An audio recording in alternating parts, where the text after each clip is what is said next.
அந்த ராமன் உங்களை காக்கட்டும். உன்னுடைய வாழ்க்கையில் ஒரு 10 கட்டளைகளை நான் இடப் போகிறேன். எல்லாவற்றையும் நீ மிகச் சரியாக பின்பற்றினால் உன்னுடைய அப்பாவாகிய நான் நீ கேட்டதையெல்லாம் உனக்கு தருவேன். அதை ஒவ்வொன்றாக பார்ப்போமா?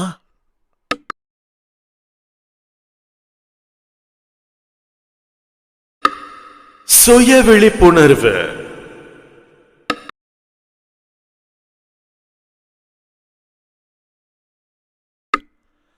புற உலகில் நடக்கும் நிகழ்வுகளை உங்களால் கட்டுப்படுத்த முடியாது. எனவே மனதை கட்டுப்படுத்துங்கள். ஏற்றுக்கொள்ளுதல். எண்ணத்தை பொறுத்து வாழ்க்கை இன்பத்திற்கும் துன்பத்திற்கும் காரணம் இதுவே. உங்களால் எதையெல்லாம் செய்ய முடியுமோ அதை மட்டும் செய்யுங்கள். செய்ய முடியாததை செய்ய வேண்டாம் என்று கோரவில்லை. உன்னுடைய வாழ்க்கைக்கு, உன்னுடைய வளர்ச்சிக்கு அது தேவை என்றால் நீ தாராளமாக அதை செய். ஆனால் அது உன்னால் செய்ய முடியாமல் வரும்பொழுது அதை நீ ஏற்றுக்கொள்ள வேண்டும். இன்பத்திற்கும் துன்பத்திற்கும் காரணம் அதுவே. நிலையற்றது. உலகில் எல்லாம் நிலையற்றவை. இதை புரிந்து கொண்டு அந்தந்த தருணத்தை சிறப்பானதாக்குங்கள். உதாரணத்திற்கு, இந்த உலகத்தில் இன்பமும் துன்பமும் நிலையில்லாததுதான். இருந்தாலும் அதை மனதில் வைத்துக்கொண்டு நீ எந்தெந்த விஷயங்களை செய்ய நினைக்கிறாயோ தாராளமாக செய். ஆனால் நீ செய்யும் விஷயங்களும் சரி, உன்னுடைய வாழ்க்கையில் நடக்கக்கூட சம்பவங்களும் சரி, இன்பமும் சரி துன்பமும் சரி, உன் வாழ்க்கையில் இருப்பவர்களும் சரி இல்லாதவர்களும் சரி, எல்லோருமே நிலையற்றவர்கள்தான் என்பதை புரிந்து கொள். 4வது, நல்ல ஒழுக்கம். நல்லவன் இப்படிதான் இருப்பான் என வாக்குவாதம் செய்யாதீர்கள். உனக்கு நீ நல்லவனாக இருக்கத் தொடங்கு. உதாரணத்திற்கு, உன்னை சுற்றி 1000 பேர் கெட்டவர்களாக இருந்தாலும் நீ ஒருவன் உன்னுடைய மனசாட்சிக்கு நல்லவனாக இருந்தால் போதுமானது. நல்லவனாக இருப்பது மிகவும் சுலபமான ஒரு விஷயம் என்று கூறுவார்கள். ஆனால் அது எவ்வளவு கடினமான ஒரு விஷயம் என்று பின்பற்றுபவர்களுக்கு தான் தெரியும். ஏனென்றால் இந்த உலகம் மாயை நிறைந்தவை. இந்த மாயையில் இருந்து உன்னை நீ காப்பாற்றிக் கொண்டு உன்னை நீ நல்லவனாக மாற்றிக்கொள்வதில் மிக பெரிய சவால்கள் இருக்கிறது. 5வது, சுய பிரதிபலிப்பு. மேம்படுத்தும் சிந்தனையில் கவனம் செலுத்துங்கள். உங்கள் வாழ்க்கை தரம் உயரும். உன்னை நீ சுயமாக பார்த்து கொள்ள வேண்டும். உதாரணத்திற்கு, என்னுடைய வாழ்க்கையில் இப்படி ஒரு சோகமான விஷயங்கள் நடந்துவிட்டது. நான் எதற்காக இதையெல்லாம் செய்ய வேண்டும்?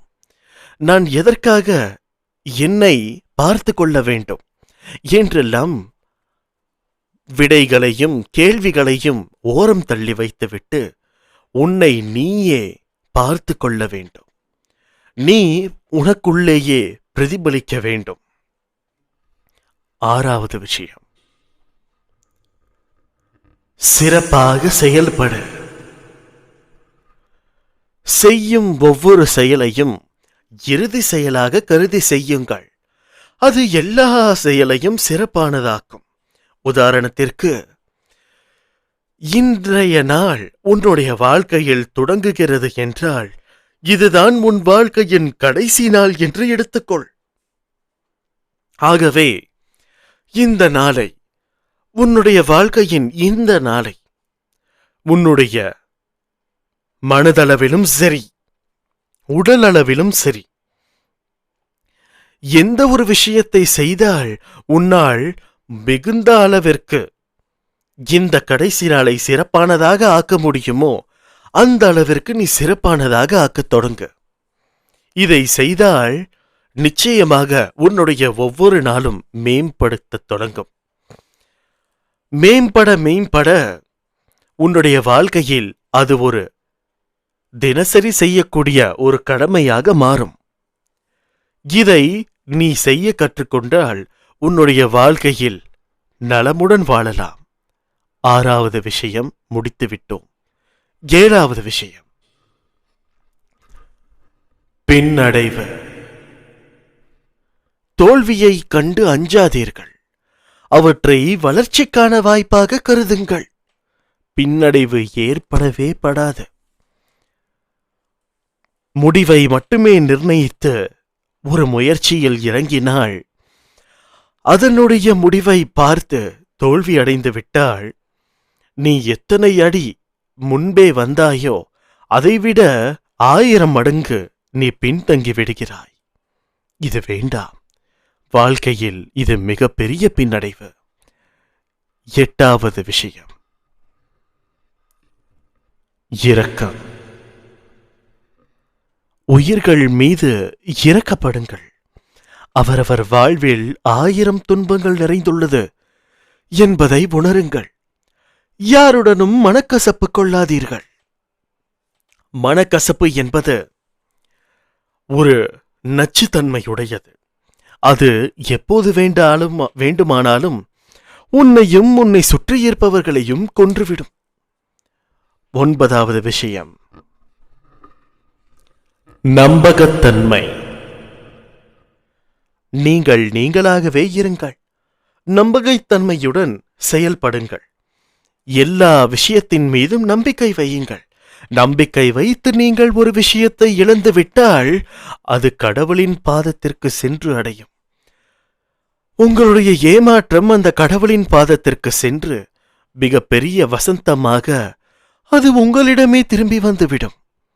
அந்த வசந்தத்தை நீங்கள் மிகவும் சந்தோஷத்துடன் அனுபவிக்கலாம். 10வது விஷயம் நன்றி உணர்வு. தினமும் உயிருடன் இருப்பது எவ்வளவு அரிய விஷயம். எனவே ஒவ்வொரு செயலுக்கும் நன்றியுடன் இருங்கள். உதாரணத்திற்கு, இன்று காலை நீ உயிரோடு இருக்கிறாய் என்றால் உன்னுடைய உடம்பில் இருக்கக்கூடிய அத்தனை பாகங்களும் மிகச் சரியாக பயன்படுத்தப்படுகிறது, உபயோகிக்கிறது என்றால் நீ அதற்கு கடவுளிற்கு நன்றி கூற வேண்டும். எல்லா விஷயமும் உனக்கு ஒன்றை மட்டும்தான் ஞாபகப்படுத்த தொடங்குகிறது. என்னவென்றால், நீ நம்பிக்கையுடன் இருக்க வேண்டும். உனக்குள் நீயே பிரதிபலிக்க வேண்டும்.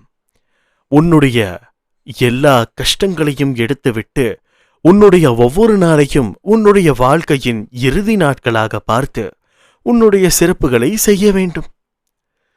இது மட்டும் நீ செய்துவிட்டால் உன்னை நிச்சயமாக உன்னை யாராலும் அழிக்கவே முடியாது.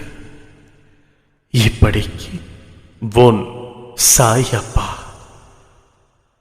அல்லாஹ்.